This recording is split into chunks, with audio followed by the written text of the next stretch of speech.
Good morning friends.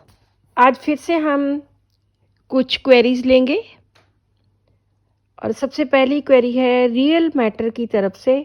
उन्होंने पूछा है सेंसिटिव टू मॉरल्स। रूब्रिक है sensitive to moral impressions. Sensitive क्या होता है? जो जल्दी जल्दी किसी चीज़ पर रिएक्ट कर जाए, जो ज़्यादा संवेदनशील हो। कोई भी स्टिमुलस है उस पर रिएक्ट कर जाना, उसके ऊपर प्रभाव ज़्यादा पड़ जाना, उसको सेंसिटिव बोलते हैं। एक पेशेंट होता है, उसे किसी चीज़ का कोई फ़र्क नहीं पड़ता, लेकिन सेंसिटिव लोग जो होते हैं उनके ऊपर किसी भी चीज़ का बहुत असर होता है, वो जल्दी रिएक्ट कर जाते हैं। और यहाँ पर किस चीज़ के ऊपर रिएक्ट करते हैं? To moral impressions.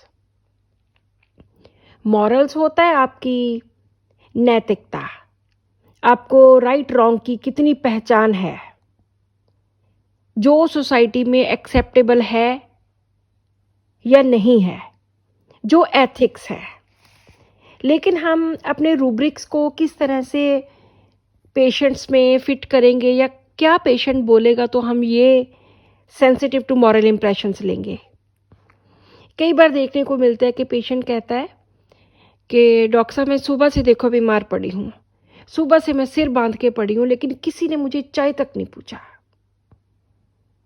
उसको लगता है कि मैं बीमार हूँ, लोगों को मुझे चाय पूछनी चाहिए, मेरे घर वालों को मुझे चाय या दवाई या खाना या कुछ भी पूछना चाहिए, लेकिन किसी ने नहीं पूछा।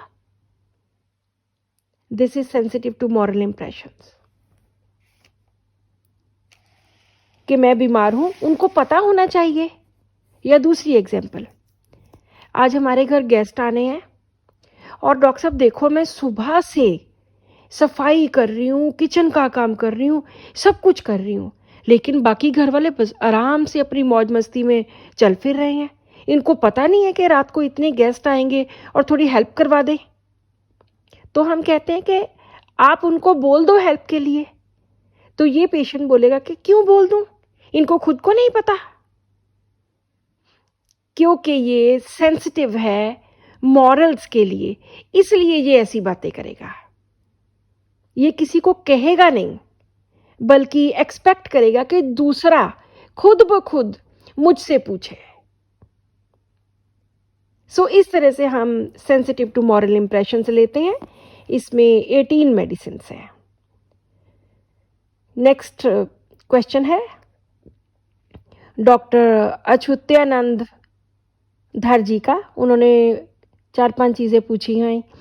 इडियोसी एंड इम्बेसिलिटी में क्या फ़र्क है? दोनों एक जैसे हैं, लेकिन डिग्री का फ़र्क है। दोनों में फुलिश बिहेवियर है, स्टूपिड बिहेवियर है, वीक है, फीबल माइंड है। इडियोसी में जो मेंटल एज है वो बहुत छोटी होती है। जैसे इडियोसी वाले की मेंटल एज अगर 2 साल है, तो इम्बेसिलिटी वाले की मेंटल एज 3 to 7 ईयर्स होगी। अगर इडियोसी में IQ लें तो वो 0 to 25 होता है, लेकिन इम्बेसिलिटी में उससे थोड़ा हाई होता है, 26 to 50 होता है। तो इडियोसी में तो वो बिल्कुल ही इडियट है। हम कई बार कह नहीं देते कितना पागल है बंदा, बिल्कुल वही मूर्ख पागल, जो अपने कार्य खुद नहीं कर सकता, किसी भी चीज पे रिस्पॉन्ड नहीं करता। लेकिन इम्बेसिलिटी में उसमें थोड़ी सी समझ है, उसके हिसाब से वो थोड़ा रिएक्ट करता है और थोड़ा अपने आप को समझता है, ज्यादा नहीं, बस थोड़ा। इडियोसी में तो बिल्कुल भी नहीं, वो तो टोटल इडियट है, टोटल टोटल नॉनसेंस है, मूर्ख है, पागल है। उसमें हमारे पास 53 मेडिसिन है। ये पेशेंट की मेंटल स्टेट है, और पेशेंट को ऑब्जर्व करके, देख के, उससे बातें करके, या उसके अटेंडेंस जो बताते हैं उसके अकॉर्डिंगली जज कर सकते हैं। अगर वो खुद को अकेले संभाल सकता है तो वो इम्बेसिलिटी में आएगा, लेकिन अगर बिल्कुल भी नहीं संभाल सकता तो इडियोसी में आएगा। और इम्बेसिलिटी में 135 मेडिसिन है। इन्होंने नेक्स्ट पूछा है प्रोस्ट्रेशन ऑफ माइंड। प्रोस्ट्रेशन होता है थक जाना, एक्सट्रीमली वीक महसूस करना, कमज़ोर महसूस करना। किस लेवल पे? माइंड लेवल पे।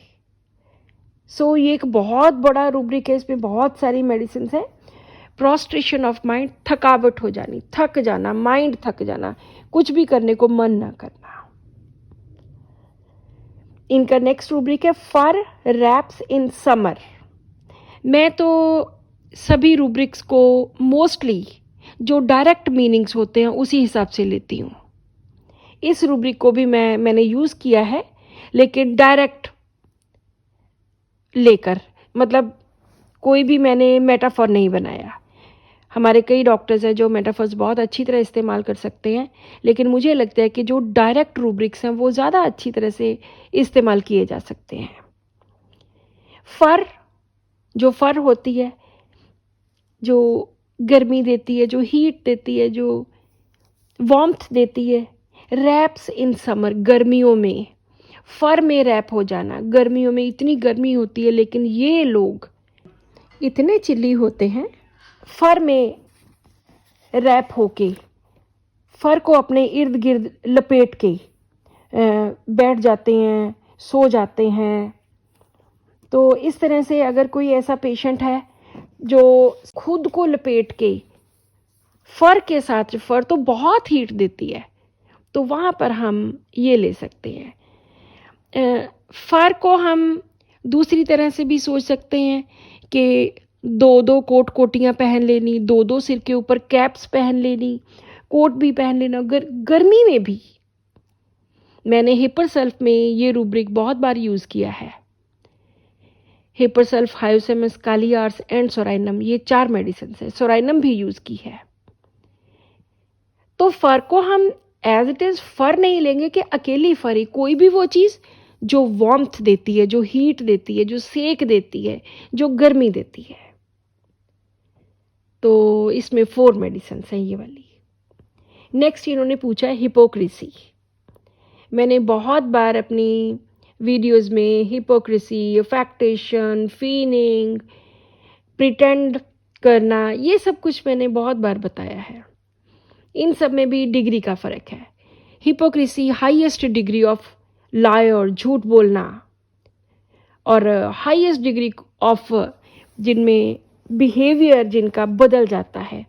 वो एक कहावत है ना, एक चेहरे पे कई चेहरे लगा लेते हैं लोग, वो उनके लिए ये हिपोक्रेसी है। और पता भी नहीं चलता, इनको पहचाना भी नहीं जा सकता। ये ऐसा क्यों करते हैं? दूसरों को लूटने के लिए, दूसरों को फंसाने के लिए, दूसरों से पैसे ऐंठने के लिए। जैसे एक साधु संत महात्मा बन के बैठ जाता है, सच वाला साधु नहीं, एक झूठा बंदा, कि एक डेरा बना लिया, बैठ गया वहाँ पे कि मैं भगवान का बहुत बड़ा भक्त हूँ और मुझे तो बहुत ज्ञान है सब चीज़ों का।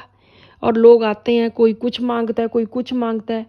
वो सभी को कहता है कि हाँ, आपकी ये इच्छा पूरी होगी, आप मुझे 1 लाख रुपया दो, आपके बच्चा हो जाएगा, आप मुझे 5 लाख रुपया दो, या मैं ये क्रिएट करूँगा।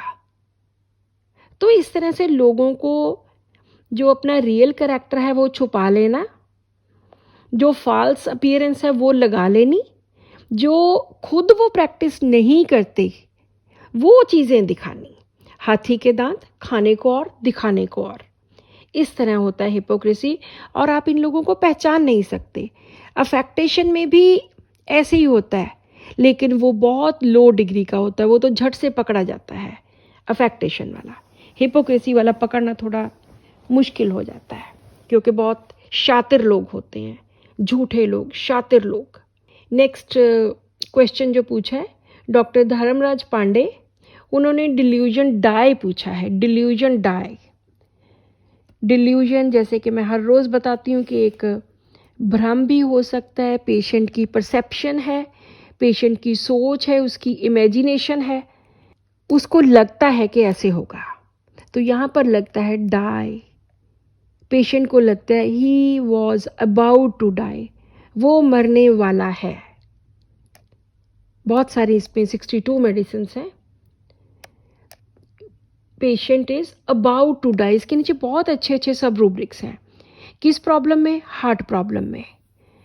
During delivery, exhaustion, she would die from exhaustion, suddenly, ऐसे वो नीचे नीचे बहुत अच्छे रूब्रिक्स हैं जिनको हम पढ़ सकते हैं और प्रैक्टिस में ला सकते हैं। सो डिल्यूजन डाई में पेशेंट की इमेजिनेशन है, उसको लगता है कि वो मरने वाला है। Die, one was about to die, वो मरने वाला है। इस तरह से कई बार पेशेंट बोलते हैं कि हार्ट प्रॉब्लम, मुझे लगता है कि बस अब तो मैं मरने ही वाला हूँ, अब तो ज़्यादा देर नहीं जी सकता, तो वहाँ पर हम ये ले सकते हैं। आज का लास्ट क्वेश्चन है जुबैर सिद्दीकी जी का। उन्होंने पूछा है वॉक्स हिदर एंड दिदर। हिदर एंड दिदर होता है इधर उधर चलना, डिफरेंट डायरेक्शंस में चलना, या इधर उधर चलते फिरते रहना। कोई भी ऑर्गेनाइज चीज़ नहीं है, कभी इधर चले गए कभी उधर चले गए। सो वहाँ पे हम वॉक्स, वॉकिंग, हिदर एंड दिदर, इधर उधर, किसी भी डायरेक्शन में, किसी भी जगह पे, कोई पर्पस नहीं है, कोई डायरेक्शन नहीं है, टोटली डिसऑर्गेनाइज्ड है। इसमें हमारे पास 3 मेडिसिन हैं, एस्फोटिडा, कालीफॉस एंड मर्कसोल। सो इस तरह से इस वीक हमने डॉक्टर्स के काफ़ी सारे क्वेश्चंस के आंसर दिए। नेक्स्ट वीक से हम फिर से अपनी पुरानी रूटीन शुरू करेंगे, और जो सबसे पहला रूब्रिक हम करेंगे वो indignation, mortification, scorn, honour wounded, shame, insults, ये सब का टॉपिक करेंगे। So this is all in today's video. आपको ये वीक कैसा लगा इसके बारे में लिखिए। Thank you.